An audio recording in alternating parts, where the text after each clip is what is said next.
TURF এখন কিছু বুঝতে পারছি না। এখন কিছু বুঝতে পারতেছেন না।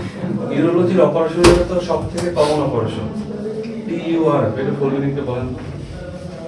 আমি কিছু বুঝতে পারছি না। আচ্ছা আচ্ছা, এর থেকে সহজ প্রশ্ন করি, হেমাচুরিয়া কি জিনিস বলেন? আমি কিছু বুঝতে পারছি না। আপনি ইউরোলজি প্র্যাকটিস করেন, একটা রোগীর প্রস্রাবের সাথে রক্ত যাচ্ছে, এই টার্মটা যদি আপনি মেডিকেল ভাষায় না আসল নাম ভাই কি? আমার নাম ফিরোজ আহমেদ। আচ্ছা, আহমেদ। ঠিকানা কোথায় আপনার? স্বরূপকাঠি।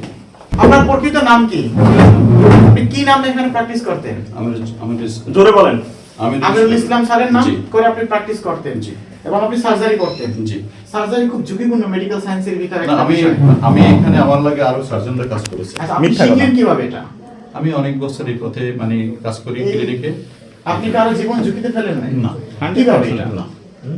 সার্জারি স্যার, তো কোনোদিন এরকম করে রেকর্ড ওনারা যে ইয়ং যারা ওনারা তো সাহস করবে না কখনো। এই কি আপনি ব্যক্তি, এই ব্যক্তি কি আপনি? আমি doctor Mohammad Amirul Islam, associate professor urology, Dhaka medical কলেজে কর্মরত আছি। আচ্ছা। আমি বিসিএ এবং আমি আমার জীবনে আর কোনোদিন এরকম কাজে লিপ্ত থাকবো না। আমি আজকের থেকে আপনার সাথে কথা দিলাম, আপনার সবিনয় যত শাস্তি আপনি আমাকে দিন আমি মাথা পেতে নেব। ওই গাড়ি কার এটা? আপনার গাড়ি আছে কিনা কোনো? না, আমি ভাড়ার গাড়িতে আসছি স্যার। আপনার গাড়ি না কোনো? না। এই গাড়ি আপনার না? না। আপনার গাড়ি হলে আপনার সাথে আমি জব্দ করে না, দিয়ে দেবো। স্যার, আমার গাড়ি। এই গাড়ির ড্রাইভারের? জি। ড্রাইভার হেফাজতে আছে? জি, স্যার। আপনার হেফাজতে নাই? না। আচ্ছা, ঠিক আছে।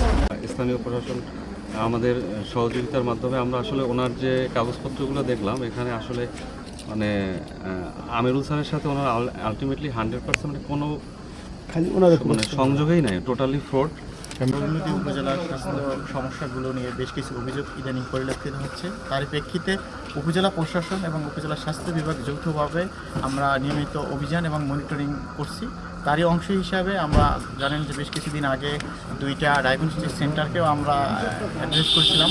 এবং আজকে এখানে এই নূর মোহাম্মদ মুন্সি হসপিটাল, সেখানে একজন ভুয়া ডাক্তারকে আটক করি এবং উনি উনি স্বীকার করেছেন যে ফিরোজ আহমেদ, কিন্তু উনি ডাক্তার মোহাম্মদ আমিরুল ইসলাম নামে উনি এখানে প্র্যাকটিস করতেন।